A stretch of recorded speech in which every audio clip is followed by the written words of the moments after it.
Assalamualaikum warahmatullahi wabarakatuh. Perkenalkan, saya Putri Cahyani. Pada kesempatan kali ini akan memaparkan mengenai telaah kritis terhadap dua tugas akhir pada penelitian regresi linear berganda dan penelitian SEM PLS. Untuk review penelitian yang pertama, saya berkonsentrasi terhadap manajemen sumber daya manusia. Kemudian yang untuk review kedua terkait penelitian SMPLS yang berkonsentrasi pada manajemen pemasaran. Mungkin langsung saja ke terkait review yang tugas akhir yang pertama.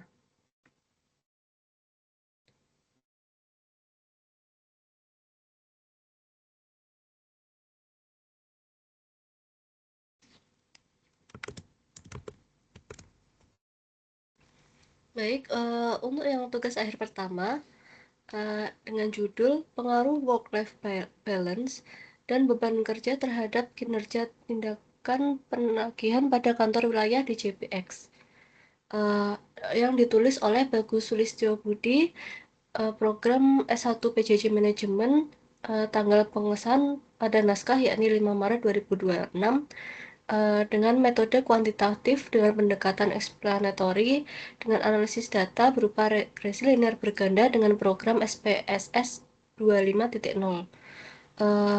Alasan pemilihan penelitian yang pertama yakni tugas akhirnya diterbitkan sesuai ketentuan yakni 2025 dan 2026.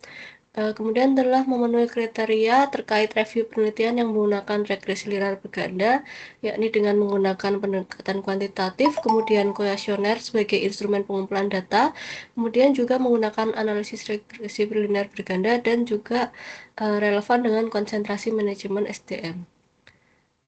Langsung saja terkait review yang pertama, yakni pada bagian halaman judul dan abstrak, disebutkan judulnya pengaruh work-life balance dan beban kerja terhadap kinerja tindakan penagihan pada kantor wilayah DJP. Terkait kritik atau permasalahan pada halaman judul dan abstraksi, yakni kinerja tindakan penagihan pada judul masih ambigu karena umumnya kinerja ini diukur melalui persepsi pegawai, bukan berdasarkan realisasi objektif terkait tindakan penagihan, sehingga subjeknya belum tercantum dalam judul, padahal jika dibaca di abstrak, respondennya mencakup JSPN, kemudian pelaksana penagihan, dan juga pegawai non-penagihan. Dampak dari judul yang kurang spesifik ini, pembaca dapat keliru mengira variabel Y merupakan data capaian organisasi dan adanya ketidakselarasan unit analisis dapat menurunkan ketepatan intervensi. Solusi dari judul ini mungkin dapat diubah menjadi pengaruh work-life balance dan persepsi beban kerja terhadap kinerja individual pegawai fungsi penagihan pada kantor wilayah di JPX. Kemudian untuk uh, review yang kedua yakni terkait latar belakang dan subbab yang berada di halaman 4, di mana dalam naskah capaian tindakan penagihan kemudian pelaksana penyitaan aset merupakan indikator dengan capaian terendah yakni sebesar 44,81%. Penulis telah menyajikan data empiris terkait rendahnya kinerja. Namun, data dari prasurvei ini atau observasi awal yang secara spesifik menunjukkan adanya masalah di work-life balance dan beban kerja ini belum disajikan dengan kuat. Kemudian dampak dari hal tersebut yakni latar belakang masalah menjadi kurang komprehensif karena alasan logis terkait penarikan variabel independen berupa work-life balance dan beban kerja belum didukung oleh data fenomena, misalnya seperti tingginya angka lembur, angka cuti, maupun tingkat stres. Sehingga solusinya yakni dapat menambahkan data sekunder atau hasil wawancara awal atau prasurvei terkait keluhan jam lembur maupun tumpukan tugas tak terduga ataupun survei dari tingkat stres pegawai di DJPX. Kemudian untuk yang ketiga, yakni terkait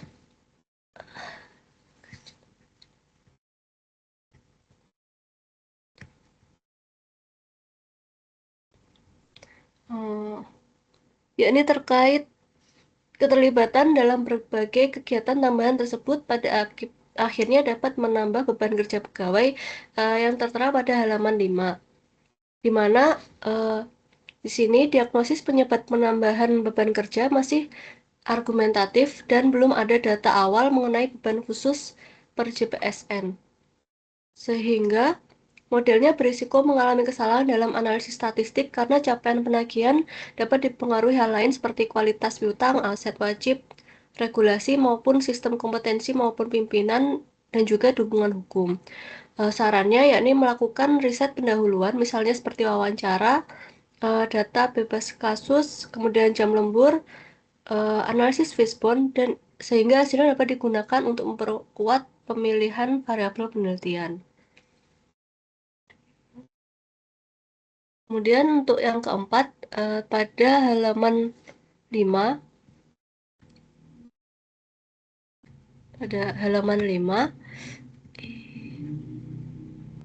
berbagai penelitian terdahulu juga menunjukkan hasil yang beragam.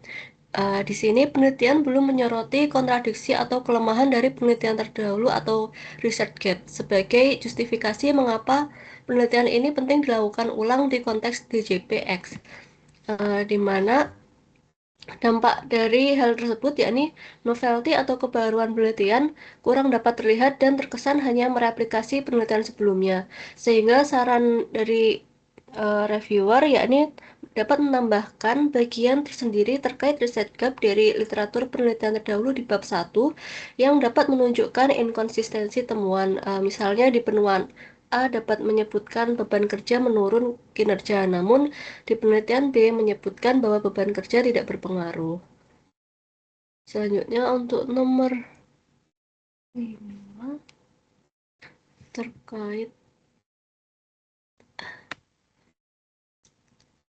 dan yang kelima terkait landasan teori, di mana di sini dia menggunakan teori MSDM dari Dexter, di mana teori kemudian teori work-life balance dari Greenhouse dan Allen, kemudian teori beban kerja dari Munandar dan juga teori kinerja dari Robin dan Judge, di, eh, di mana hal ini dirasa terlalu umum sebagai grand theory dan tidak menghasilkan prediksi hubungan yang tajam. Teori kinerja dari Robin and Judge yang digunakan juga bersifat sangat umum, padahal penelitian ini mengukur kinerja tindakan penagihan, di mana hal ini sangat spesifik dan juga teknis. Uh, Hal ini dapat berdampak pada pengembangan hipotesis menjadi kompilasi definisi, bukan merupakan deduksi teoritis. Kemudian instrumen kerja juga bisa menjadi kurang tepat karena sasaran kinerja indikator dari literatur umum mungkin kurang relevan 100% dengan SOP penagihan pajak. Sehingga saran dari reviewer yakni menggunakan GDR, teori dari Grand Theory GDR, yang mendefinisikan beban kerja sebagai job demand atau juga work-life balance sebagai outcome, dengan menjelaskan jalur energik dan motivasional. Kemudian menggabungkan dengan teori kinerja secara umum dengan peraturan Kemenkeu atau Perdirjen Pajak tentang indikator kinerja utama jurusita pajak negara. Selanjutnya, untuk poin ke-6, yakni terkait definisi konsep dan operasional variabel indikator, di mana uh, dalam naskah tersajikan tabel pada definisi operasional variabel dan indikator. Di sini operasional untuk variabel beban kerja sudah disesuaikan dengan konteks DJP. Namun indikator kinerja diukur oleh secara responden atas dirinya sendiri, sementara beban kerja juga berdasarkan dirinya sendiri pada waktu dan kuesioner yang sama, sehingga batasan penilaian dalam kuesionernya ini belum dijelaskan.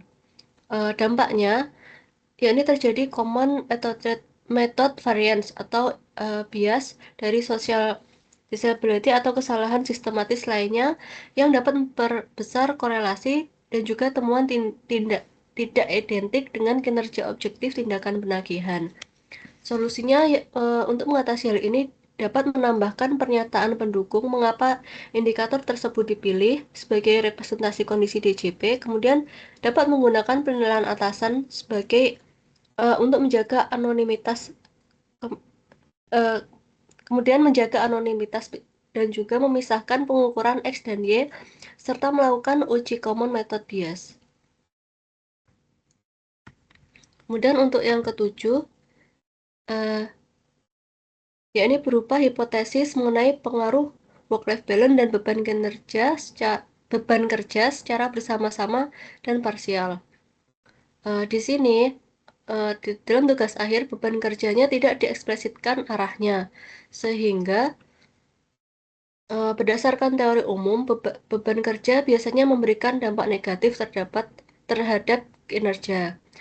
Uh, Namun saat membaca hasil temuan, tidak terdapat justifikasi teoritis apakah di awal diekspektasikan beban kerja akan merusak kinerja atau justru memacunya. Sehingga di sini di bagian hipotesis dapat diperjelas arah hipotesis, misalnya H2 beban kerja dapat mempengaruhi negatif secara signifikan terhadap kinerja. Kemudian untuk yang kedelapan, terkait metode penelitian. Terkait model penelitian, di mana pada gambar skema hubungan yang disajikan, model penelitian masih tergolong sangat sederhana untuk kompleksitas masalah birokrasi pemerintahan tanpa adanya variabel mediator. Sehingga hal ini menyebabkan daya analisis terbatas pada korelasi langsung. Untuk sarannya yakni dapat memasukkan variabel moderasi seperti dukungan sosial organisasi ataupun variabel mediasi seperti kepuasan kerja atau stres kerja.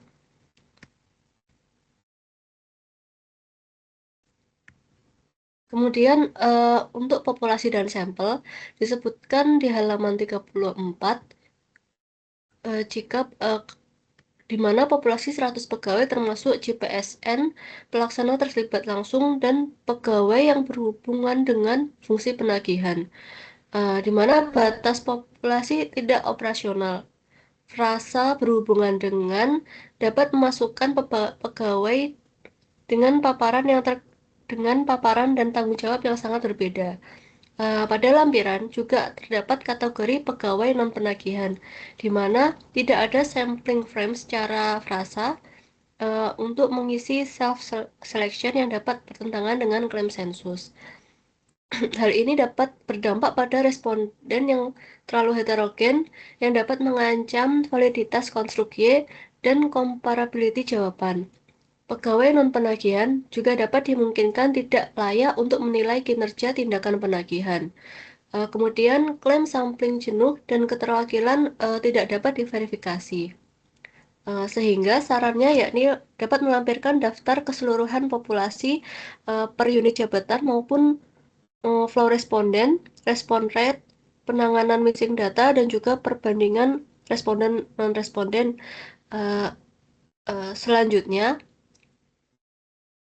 10 yakni terkait skala pengukuran,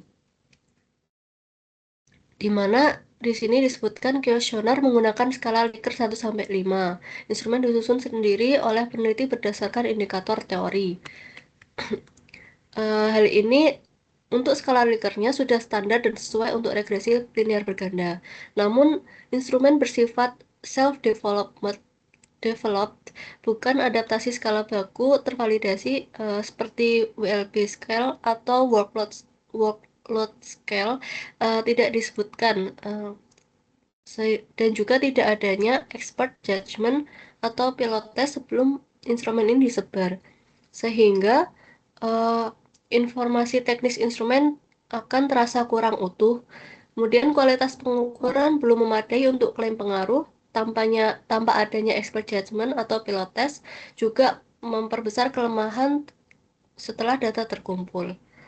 Sehingga sarannya yakni menyebutkan dengan jelas kriteria penilaian berdasarkan basis adaptasi dan skala yang sudah baku, kemudian melakukan uji coba instrumen atau pilot study pada 20-30 responden atau expert judgment sebelum survei secara penuh. Kemudian untuk poin yang ke-11 yakni terkait uji validitas dan reliabilitas, di mana di halaman 48 suatu item kuesioner dianggap valid jika nilai p-value lebih kecil dari tabel R. Sekian. Di mana dalam hal tersebut kriteria uji validitas dijelaskan secara rancu pada kalimat p-value lebih kecil dari tabel, di mana kedua besaran ini tidak sepadan, namun pada tabel membandingkan R hitung dengan R tabel dan dengan 0,05 secara terpisah. Item R hitung yang tipis di atas ambang batas juga dinyatakan valid tanpa adanya keterangan lebih lanjut. Adanya kesalahan penjelasan kriteria ini dapat menimbulkan kebingungan pembaca tentang metode aktual yang digunakan. Kemudian item lemah yang dipertahankan dapat berpotensi menurunkan kualitas indikator ilmiah instrumen secara keseluruhan. Sarannya yakni dapat memperbaiki kalimat kriteria validitas, kemudian menggunakan corrected item total correlation, kemudian evaluasi batas praktis, serta meninjau ulang atau menghapus item yang dianggap terlalu lemah. Kemudian untuk poin ke-12 yakni terdapat asumsi normalitas terpenuhi di halaman 51. Kemudian uji multicollinearitas tolerance kemudian pada halaman 52 dan uji heteroskedastisitas via Scarpot halaman 53. Di mana 3 dari 4 asumsi standar tersebut sudah diuji dengan benar dan hasilnya baik. Namun belum terdapat uji linearitas antara hubungan X dan Y maupun uji autokorelasi di dalam bab 4 maupun bab 3. Tanpa adanya uji linearitas membuka celah bahwa hubungan sebenarnya non-linear atau tidak terdeteksi. Sehingga sarannya yakni dapat menambahkan uji linearitas dalam tugas akhir ini. Kemudian untuk ke-13 yakni terkait analisis regresi, di mana di sini model regresi yang digunakan yakni sebagai berikut, di mana pemilihan alat ujinya sudah tepat. Namun ketepatan metode regresi linear berganda ini sangat bergantung pada validitas konstruk beban kerja. Dampaknya, metode analisis yang substansinya sangat bergantung dapat berisiko bias karena terdapat isu pada level pengukuran variabel yang sebelumnya dijelaskan di poin sebelumnya. Sehingga sarannya yakni memastikan integritas skala komposit sebelum regresi dijalankan, kemudian melaporkan hasil uji linearitas sebagai pelengkap kelayakan modul regresi. Kemudian untuk poin ke-14 yakni terkait persamaan regresi dan interpretasi, di mana di makalah tugas akhir disebutkan konstanta 18,024 menunjukkan nilai kinerja ketika X1 dan X2 berada pada kondisi 0. Di sini penulis dirasa kurang memberikan interpretasi apa makna matematis dari koefisien regresi pada variabel tersebut. Interpretasi ini dirasa kurang bermakna secara praktis, sehingga dampaknya terjadi kontradiksi konsep yang dapat menyesatkan pembaca awam yang mungkin akan menganggap dengan memberi beban yang lebih dapat meningkatkan kinerja tanpa henti, sehingga sarannya dapat menjelaskan persamaan regresi secara lebih detail. Misalnya, bila beban naik 1 satuan, maka kinerja di B2 akan naik 2 satuan. Kemudian menggunakan main catering pada variabel independen agar konstanta memiliki makna substantif. Kemudian untuk poin ke-15, yakni terkait uji T, uji F, dan koefisien determinasi, di mana pada uji T di halaman 55, uji F di halaman 56, kemudian R square di halaman 56 sampai 57 terdapat kalimat sebesar 50,2%, di mana variasinya dijelaskan, sedangkan di 4,5 dijelaskan oleh faktor lain di luar model.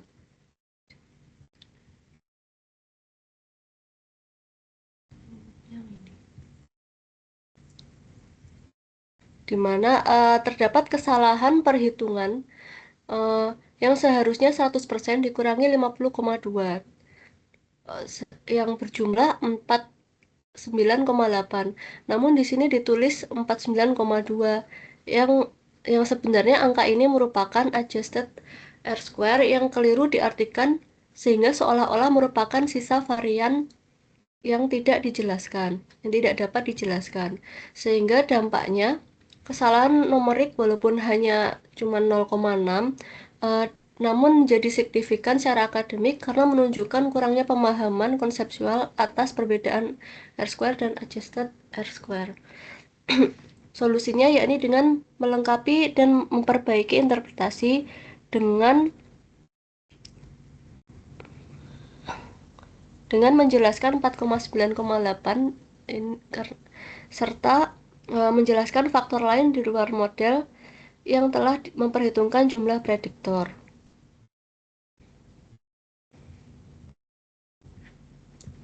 Kemudian untuk poin ke-16, yakni terkait hasil pengujian hipotesis, di mana di sini secara ringkasnya H1 diterima, kemudian hipotesis kedua diterima, hipotesis ketiga juga diterima, dan ketiga arahnya sama-sama positif. Hipotesis diterima sesuai dengan kriteria diterapkan. Namun kesesuaian pada hipotesis kedua dengan teori di bab 2 perlu dipertanyakan karena mayoritas teori memprediksikan bahwa beban kerja tinggi, maka kinerja atau well-being akan menurun, bukannya berpengaruh positif secara langsung. Kesesuaian hasil dengan hipotesis ini menjadi semu untuk H2 karena mengaburkan interpretasi kontribusi ilmiah penelitian terhadap literatur beban kerja. Hasilnya akan fatal jika mahasiswa tidak menyadari bahwa arah baik positif atau negatif adalah bagian integral dari penerimaan atau penolakan. Sehingga sarannya dapat memastikan kembali apakah H2 di bab 2 telah dirumuskan spesifik secara positif atau hanya berpengaruh. Dan dibandingkan dengan teori yang dikutip, jika dirumuskan negatif, maka hipotesis ini perlu ditolak dan membahas anomali tersebut.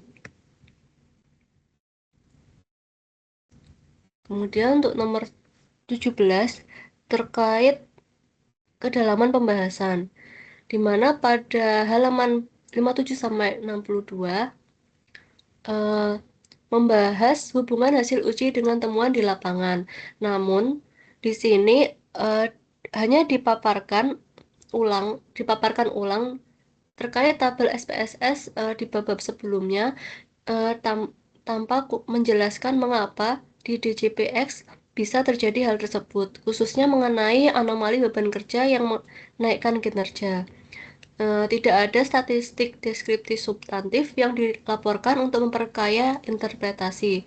Kemudian juga belum ada gambaran atau kondisi real dari work-life balance maupun beban kerja serta kinerja dari responden. Hal ini dapat berdampak pada bobot analitis skripsi menjadi dangkal dan juga kurang analitis kritis terhadap temuannya sendiri, khususnya terkait H2-nya yang tadi. Sehingga sarannya dapat membahas fenomena ini lebih dalam, misalnya dengan beban kinerja yang tinggi apakah diikuti dengan target IQ yang ikut memaksa pekerja bekerja dengan tinggi terlepas dari rasa lelah. Kemudian dapat menambahkan statistik deskriptif atau variabel atau juga dimensi sebagai basis pembahasan. Kemudian dapat mensertakan diskusi limitasi common method bias secara eksplisit. Selanjutnya untuk nomor 18 terkait kesimpulan dan saran. Di sini penulis menyimpulkan nomor 1 sampai 3 di halaman 63 sampai 64 di mana kesimpulannya telah konsisten dengan hasil pengujian dan cukup informatif dengan tambahan catatan konstekstual. Namun pada saran di sini secara faktual bertentangan dengan kesimpulan di uji normalitas pada bab 4.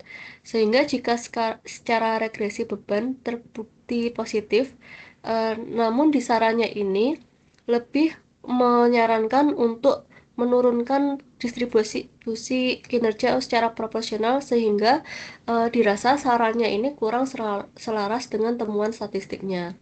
Dampak dari ketidakkonsistenan ini dapat menghasilkan hitungan statistik dengan logika pembuatan atau rekomendasi kebijakan manajerial yang dapat merusak kredibilitas keseluruhan bab 5. Sarannya dapat menyelaraskan kembali seluruh pernyataan yang bertentangan, terutama pada hasil uji asumsi klasik di bab 4 dan 5, kemudian melakukan pembacaan ulang secara menyeluruh atau proofreading agar menyelaraskan ketidakkonsistenan tersebut. Selanjutnya untuk nomor 19 yakni keterbatasan penelitian. Di bab 5 ini hanya memuat kesimpulan dan saran sehingga tidak terdapat subbab keterbatasan penelitian secara eksplisit. Mungkin ada di sekedar di batasan masalah. Namun bukan mengukur secara total terkait keterbatasan dari penelitian. Ketiadaan subbab keterbatasan yang eksplisit dapat menjadi kekurangan dalam kelengkapan sistematika penulis, sekaligus mengurangi kesan kejujuran ilmiah atau scientific honesty dari penulis terhadap batasan temuannya. Mungkin untuk sarannya, yakni dapat menambahkan subbab tersendiri terkait keterbatasan penelitian yang eksplisit.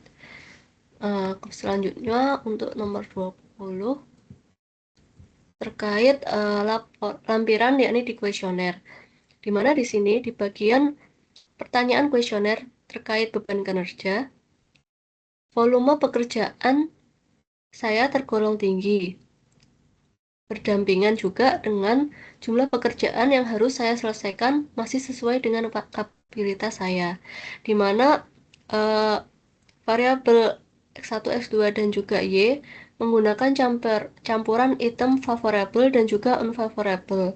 Namun dalam naskah tidak dijelaskan bagaimana item-item unfavorable ini dibalik skornya sebelum dijumlahkan menjadi skor total. Tanpa adanya transparansi prosedur ini, tidak dapat dipastikan apakah skor total benar-benar konsisten arahnya. Adanya ambiguitas metodologis ini membuat pembaca tidak dapat memverifikasi validitas dan juga menurunkan reliabilitas dari pengukuran per item. Sarannya yakni dengan menyampaikan secara rinci di bab 3 mengenai teknis scoring serta apakah ada reverse scoring untuk pertanyaan unfavorable beserta prosedurnya. Mungkin sekian untuk review dari tugas akhir yang pertama. Selanjutnya untuk tugas akhir yang kedua, yakni memiliki judul terkait pengaruh citra merek terhadap keputusan pembelian kartu seluler AM3 melalui minat beli sebagai variabel mediasi yang ditulis oleh Bapak Andri Setiawan.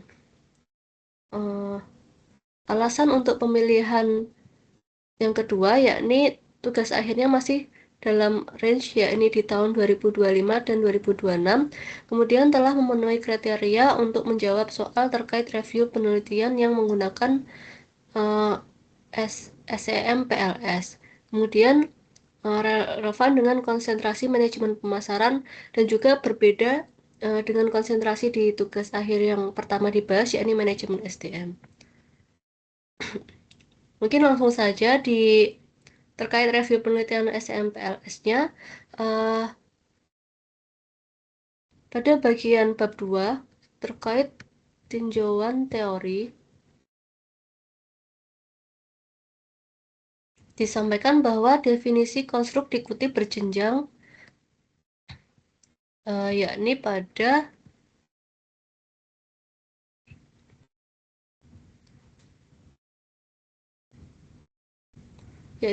menurut Ferdinand dalam Nabila Azizah. Kemudian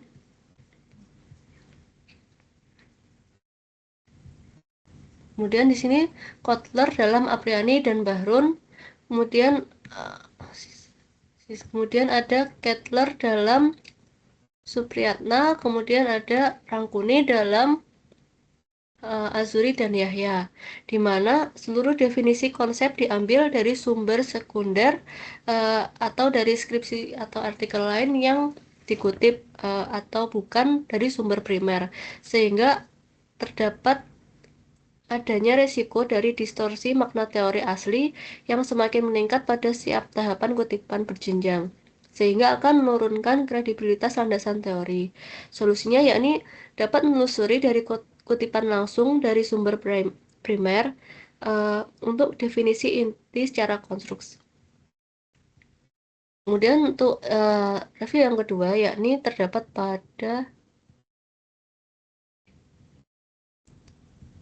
kerangka konsepsionalnya, di mana di sini digambarkan gambar 2.1 dibangun dari kesamaan variabel penelitian terdahulu tanpa adanya rujukan teori payung eksplisit. Tidak ada model teori besar misalnya AIDA, SOR, atau Theory of Planned Behavior yang dapat menjustifikasi urutan kasual dari citra merek ke minat beli maupun ke keputusan pembelian. Sehingga kerangkanya ini terkesan disusun dari pola terdahulu dan bukan dari argumen teoritis mandiri, sehingga dasar kausalitas model menjadi lemah secara konseptual. Sarannya yakni dapat menambahkan subbab teori payung yang menjelaskan mekanisme kausal antar variabel secara eksplisit sebelum menyusun kerangka konseptual. Kemudian untuk yang ketiga yakni pada pengembangan hipotesis. Pada setiap subbab hipotesis hanya terdiri dari satu paragraf pendek yang didominasi oleh kutipan dari hasil studi lain, baik hasilnya ini berlawanan maupun searah. Misalnya untuk yang hipotesis pertama ini disebutkan hasil penelitian yang dilaksanakan oleh Julianto menjelaskan citra merek berpengaruh positif dan signifikan terhadap minat beli. Namun, hasil penelitian yang dilakukan oleh Katamso dan Sugianto menjelaskan citra merek berpengaruh negatif. Kemudian, penulis menyimpulkan untuk mengambil hipotesis terkait citra merek berpengaruh positif dan signifikan terhadap minat beli. Argumentasi mekanisme kausal spesifik pada konteks IM3 juga masih sangat minim, sehingga dampaknya penjelasan lebih banyak melaporkan hasil studi lain ketimbang membangun logika sebab akibat sendiri, sehingga hipotesis kurang memiliki akar teoritis yang spesifik pada konteks penelitian. Saran yang dapat dilakukan ini dengan memperkuat tiap subbab dengan penjelasan mekanisme psikologis atau perilaku konsumen yang relevan dengan konteks kartu seluler prabayar. Kemudian untuk poin keempat terkait model dan definisi operasional, di mana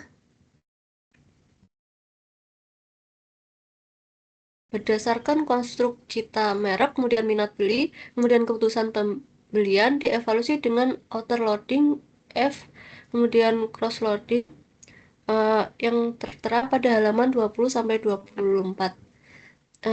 Di sini belum ada justifikasi eksplisit mengapa ketiga konstruksi ini diperlakukan reflektif. Kemudian minat beli disampaikan di dimensi transaksional, referensial, preferensial, Kemudian eksploratif tipologi Ferdinand secara konseptual berpotensi bersifat multidimensional. Sehingga dampaknya terdapat risiko jika jenis konstruk yang dipilih ini salah, sehingga seluruh hasil evaluasi model pengukuran berpotensi tidak valid secara metodologis karena kriteria evaluasi reflektif dan formatif ini cukup berbeda. Sehingga sarannya dapat menambahkan justifikasi teoritis terkait pemilihan model reflektif di bab 3 atau dengan menguji ulang pendekatan formatifnya sebagai perbandingan. Kemudian untuk nomor 5 yakni terkait definisi operasional yang tertera pada halaman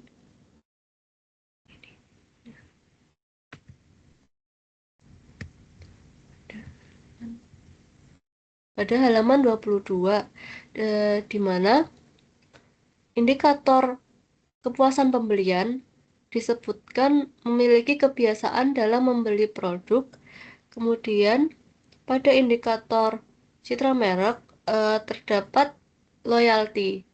Kemudian juga pada indikator keputusan pembelian juga terdapat rekomendasi kepada orang lain, di mana di minat beli juga terdapat minat referensial. Di sini terdapat adanya tumpang tindih konsepsional antar indikator lintas konstruksi, sehingga berpotensi menyebabkan korelasi konstruknya bukan murni berhubungan kausal substantif yang akhirnya saling mempengaruhi nilai validitas diskriminan yang nanti akan dibahas di bab 4. Sehingga sarannya dapat memperjelas batasan konsepsional antar indikator, misalnya dapat ditegaskan dimensi temporatif niat maupun perilaku pasca beli dan revisi redaksi per item kuesioner agar lebih berbeda. Kemudian untuk poin yang keenam ditemukan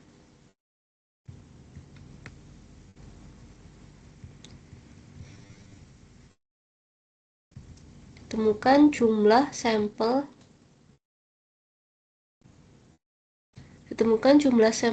yang diperoleh adalah 12 kali indikator yang berjumlah 108 orang responden, di mana pada rumus Hare et al. Indikatornya berpedoman menggunakan indikator dikali 5 sampai 10, di mana indikator ini sudah lama dan belum dibandingkan dengan pedoman yang lebih mutakhir, misalnya 10 times rule berbasis jumlah jalur struktural atau inverse square root method dengan power analysis.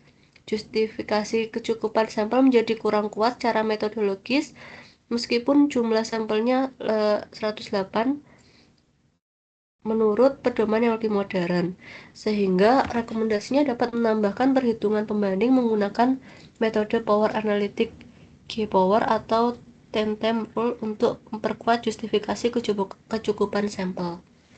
Kemudian untuk poin yang ketujuh,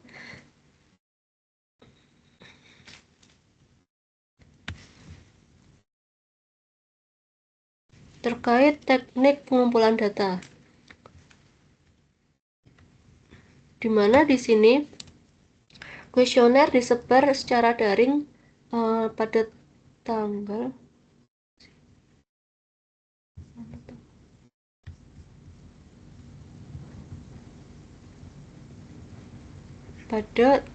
April hingga Juli, di mana di sini tidak disebutkan adanya pilot test untuk menyaring item yang bermasalah sebelum distribusi secara penuh, maupun proses penyaringan data juga tidak transparan, sehingga dampaknya kualitas item kuesioner kurang teruji lebih awal dan juga jumlah responden yang disaring tidak dapat diverifikasi oleh pembaca, sehingga mengurangi transparansi proses penelitian. Solusi yang ditawarkan yakni dengan melaporkan jumlah total responden yang masuk, kemudian kriteria kriteria yang disingkirkan, dan jumlah data yang dibuang, dan idealnya melakukan pilot test sebelum survei secara penuh. Kemudian untuk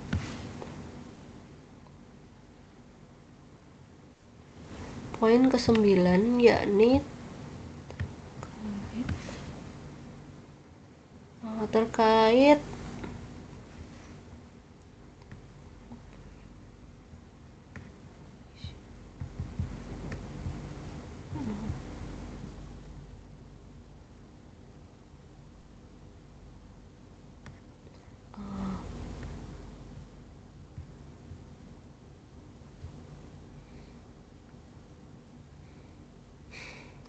data pada bab 3 dan juga bab 4, di mana data X, Y, dan Z dikumpulkan dari responden yang sama di waktu yang sama, kemudian dengan metode yang sama yang berupa self-report atau kuesioner tunggal.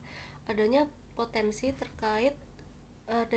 terjadi common method bias, namun tidak diuji, misalnya dengan Harman Single Factory Test atau Full Quaternary FIV Test. Hal ini dapat berdampak pada korelasi antar konstruk berpotensi hubungan atau kaitannya berbeda dari aslinya karena dipengaruhi common method bias tadi, sehingga kekuatan hubungan antar variabel bisa jadi lebih besar dari kondisi sebenarnya. Sarannya yakni dapat menambahkan uji common method bias seperti Herman Single Factor pada bagian bab 4 sebagai bagian dari evaluasi model.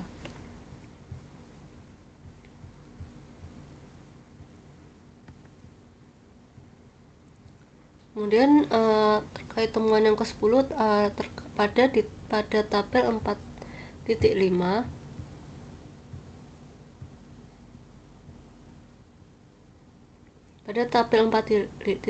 yakni angka FFE citra merek menampilkan 0,553, namun pada narasinya menampilkan nilai sebesar 0,533. Adanya ketidakkonsistenan pada tabel dan juga narasi dapat mengindikasikan kurangnya proofreading pada bagian analisis kuantitatif kritis, sehingga hal ini dapat menimbulkan keraguan terhadap validitas hasil pengujian. Saran yang dapat dilakukan yakni dengan mengecek ulang output Smart PLS-nya secara asli bagaimana, kemudian memperbaiki angka yang salah dan melakukan proofreading menyeluruh pada seluruh tabel numerik. Poin selanjutnya terkait di tabel 4.4 outer loading. Di sini nilai loading X1 sebesar 0,712 dan Y 0,717 mendekati batas minimum yang disampaikan yakni 0,7. Walaupun dinyatakan valid lolos dari ambang batas, namun kedua indikator ini relatif lemah dibandingkan dengan tentang indikator lainnya, sehingga berpotensi melemahkan validitas konvergen pada tingkat item meski secara keseluruhan konstruknya masih dinyatakan valid. Sarannya yakni dapat mendiskusikan indikator dengan loading yang mendekati batas bawah sebagai catatan untuk perbaikan instrumen pada penelitian lanjutan.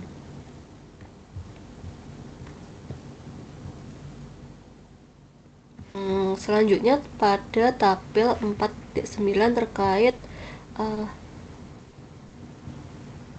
terkait composite reliability, di mana menunjukkan angka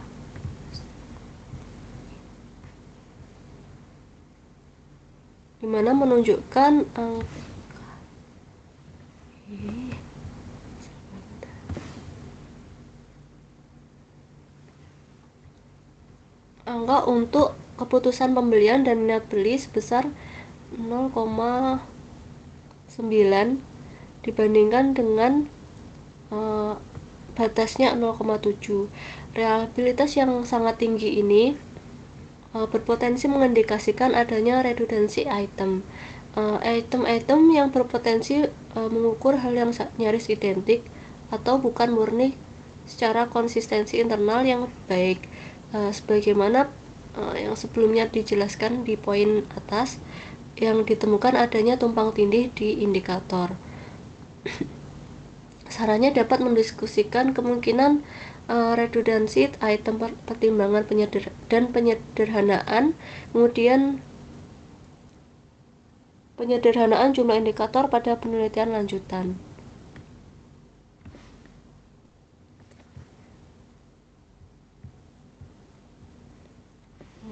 Selanjutnya untuk poin di tabel HTMT, di mana antara keputusan pembelian dan minat beli menunjukkan angka 0,829. Hal ini lolos dari ambang batas 0,9 yang menandakan lolos kriteria HTMT, namun terlalu mendekati ambang batas sebesar 0,85 secara konstruk yang secara konseptual sangat berdekatan. Hal ini menjadi indikasi bahwa kedua konstruk secara empiris belum cukup terpisah karena adanya kemungkinan validitas diskriminan yang belum dibahas oleh penulis. Mungkin untuk sarannya dapat mengakui nilai HTMT sebagai catatan untuk kehati-hatian, dan dapat dikaitkan dengan diskusi tumpang tindih konseptual indikator. Kemudian untuk poin selanjutnya,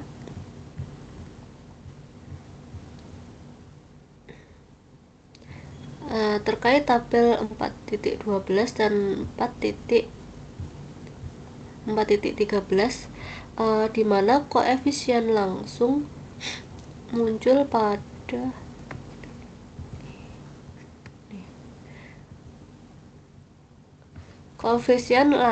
jalur langsung muncul pada citra merek terhadap keputusan pembelian sebesar 0,298, di mana pada koefisien tidak langsungnya menunjukkan angka 0,371 di sini,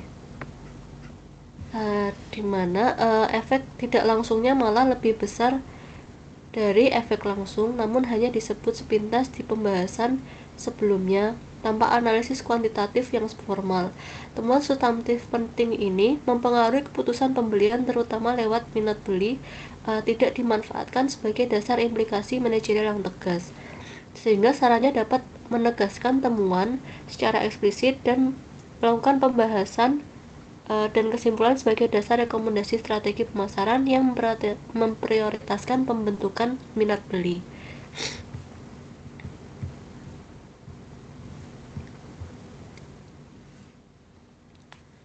Kemudian untuk poin review selanjutnya terkait nilai R-square untuk minat beli sebesar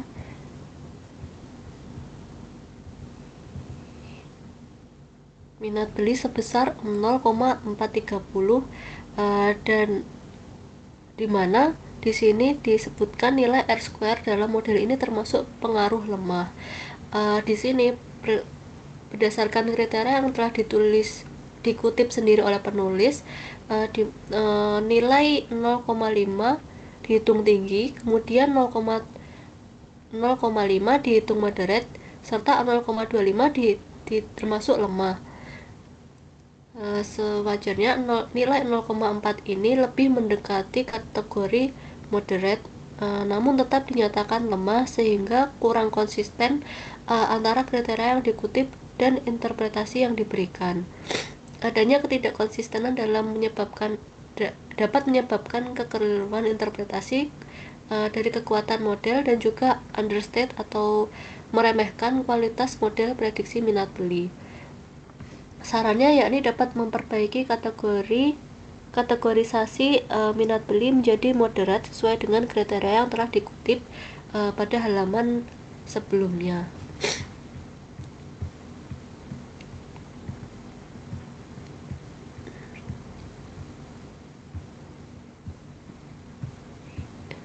Kemudian selanjutnya yang ditemukan yakni terkait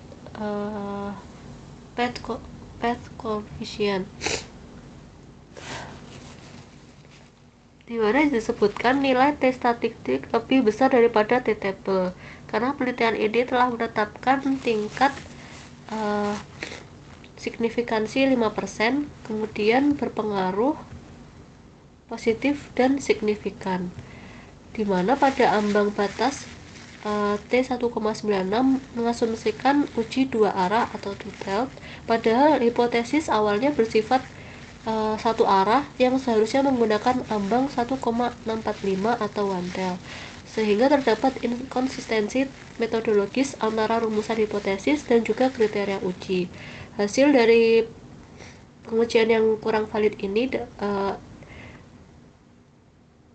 hasil dari Hasil pengujian ini dapat tetap valid karena pendekatan yang dipakai justru lebih konservatif, namun tidak dapat dijelaskan secara lebih lanjut, sehingga sarannya dapat melakukan pemilihan uji dual arah sebagai pendekatan konservatif atau mengganti ke uji satu arah agar lebih konsisten dengan rumusan hipotesis direksional.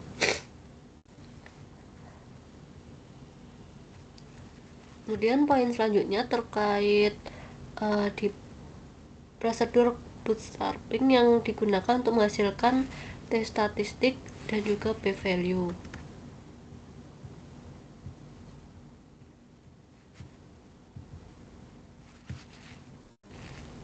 Dimana di sini hanya disebutkan informasi jumlah sampel dan belum terdapat jumlah subsampel bootstrap yang harus dicantumkan dalam naskah.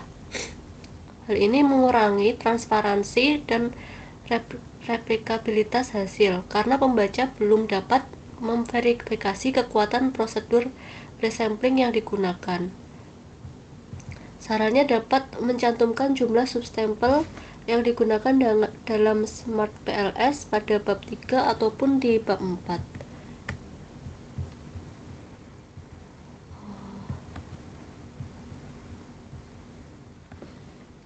Selanjutnya untuk poin pada pembahasan hipotesis keempat di halaman 44, di mana belum menyebutkan tidak ada analisis formal jenis mediasi FAF yang berdasarkan data tersedia 55,4 yang menurut kriteria Hare et al. Termasuk parsial, bukan sekedar diterima secara biner. Kemudian dampaknya klasifikasi mediasi yang seharusnya menjadi inti kontribusi skripsi menyebut secara eksplisit menyebut variabel mediasi tidak tersampaikan secara akurat kepada pembaca. Di sini solusinya dengan menghitung dan melaporkan nilai FAF dan juga mengklasifikasikan secara eksplisit sebagai media parsial pada bab 4 ataupun di bab 5.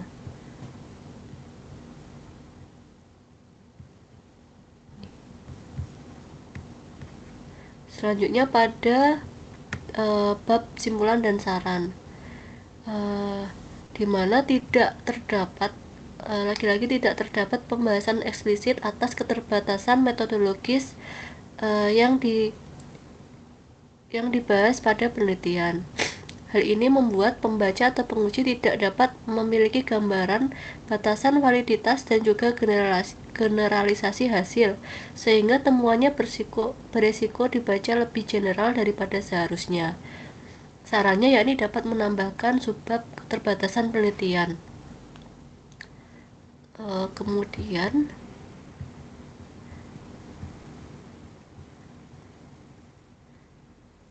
pada poin simpulan yang nomor 1 disimpulkan statistik uji hasil hipotesis bercampur dengan rekomendasi manajerial dalam paragraf yang sama. Hal ini mengaburkan batas antara apa yang ditemukan, yakni kesimpulan, dan juga saran yang mengurangi kejernihan struktur akademik di bab 5, sehingga sarannya dapat memisahkan secara tegas narasi simpulan dan juga narasi rekomendasi di bagian saran 5.2.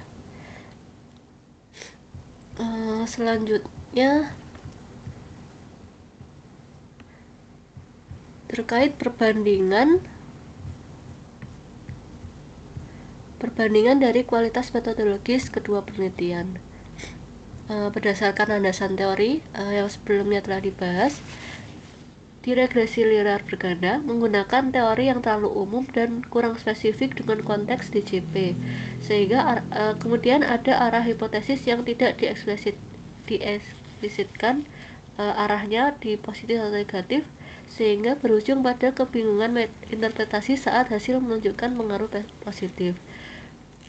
Kemudian pada tugas akhir yang kedua, terdapat definisi konstruk yang diambil dari sumber sekunder yang beresiko mendistorsi makna teori asli. Kemudian kerangka konsepsional juga disusun berdasarkan studi terdahulu, sehingga keduanya ini sama-sama masih lemah dalam membangun landasan teori.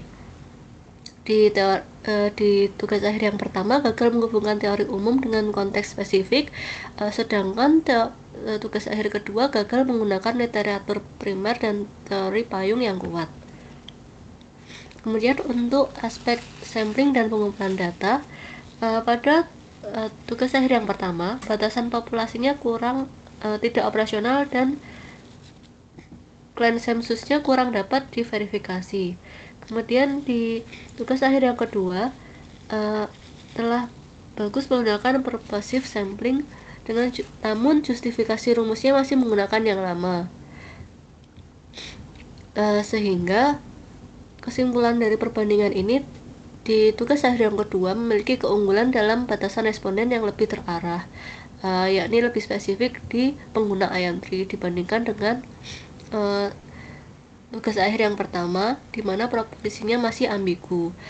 Namun keduanya sama-sama belum melakukan pilot test atau uji coba instrumen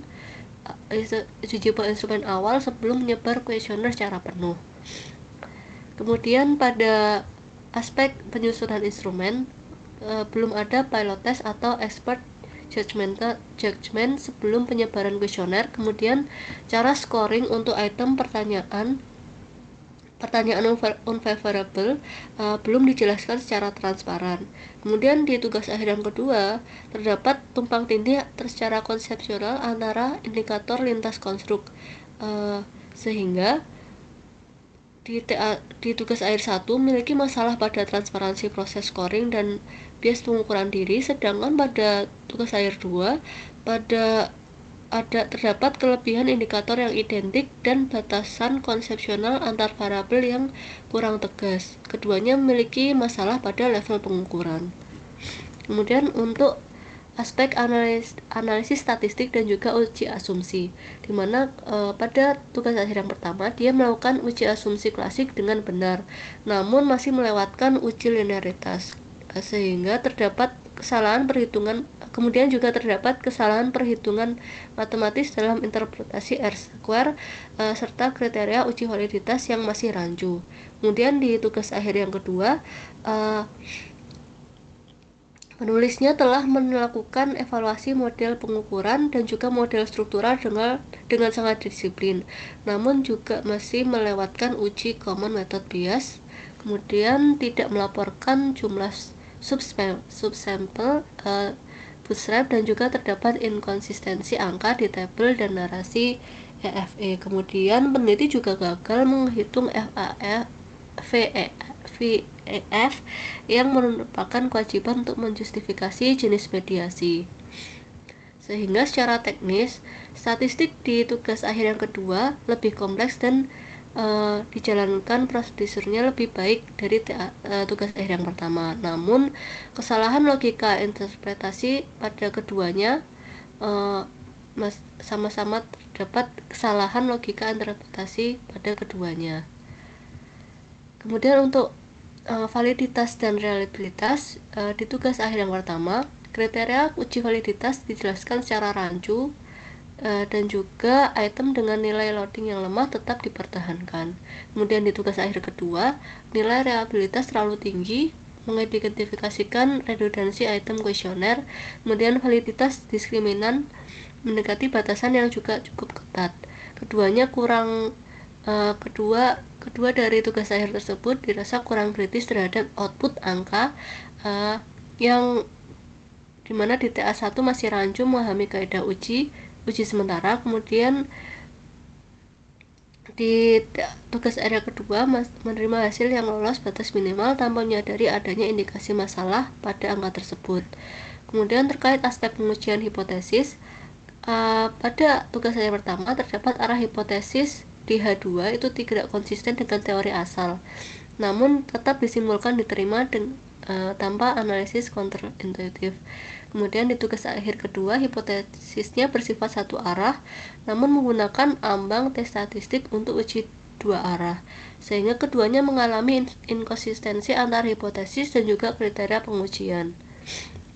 Kemudian pada pelaporan hasil dan interpretasi terdapat di tugas akhir yang pertama terdapat kesalahan matematis atas perhitungan R-square, dan juga makna konstanta persamaan yang direpresentasikan kurang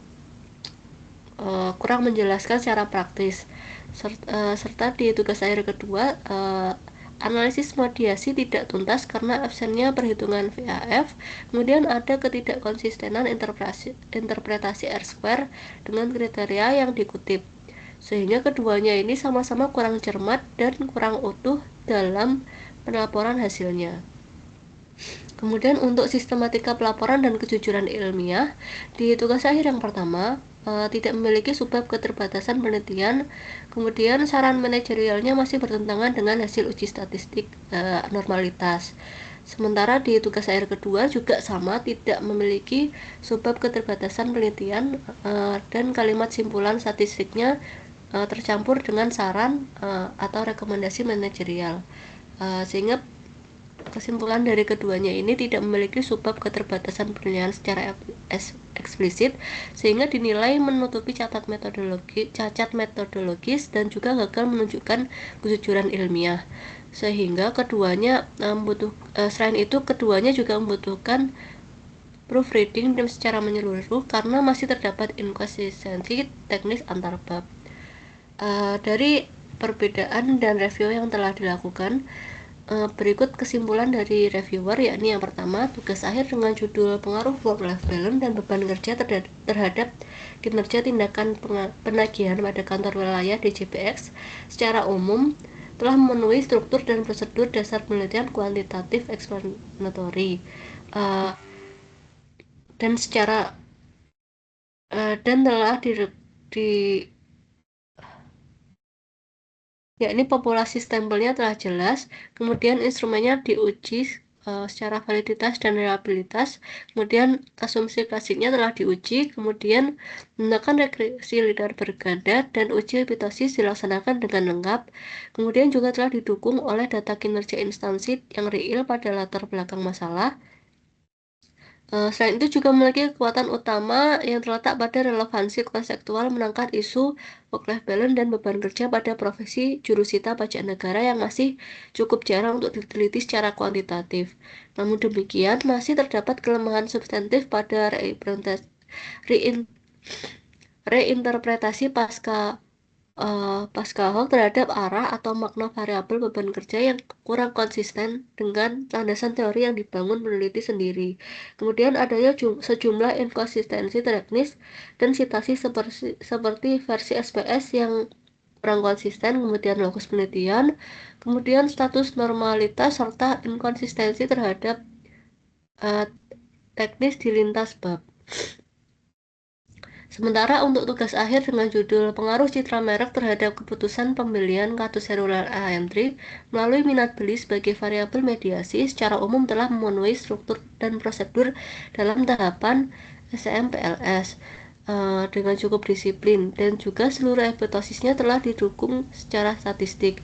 Namun kedalaman argumentasi teoritis, kemudian kejernihan batas konsepsional antar konstruksi, kemudian kelengkapan pelaporan masih perlu diperkuat dan masih adanya sejumlah inkonsistensi teknis lintas bab. Sehingga secara keseluruhan, reviewer menyimpulkan bahwa kedua tugas akhir ini telah sama-sama memenuhi standar prosedur dasar pengujian sesuai dengan metodenya masing-masing. Namun keduanya juga sama-sama memiliki kelemahan berupa inkonsistensi teknis lintas bab. Mungkin sekian yang dapat saya sampaikan. Kurang lebihnya mohon maaf. Wassalamualaikum warahmatullahi wabarakatuh.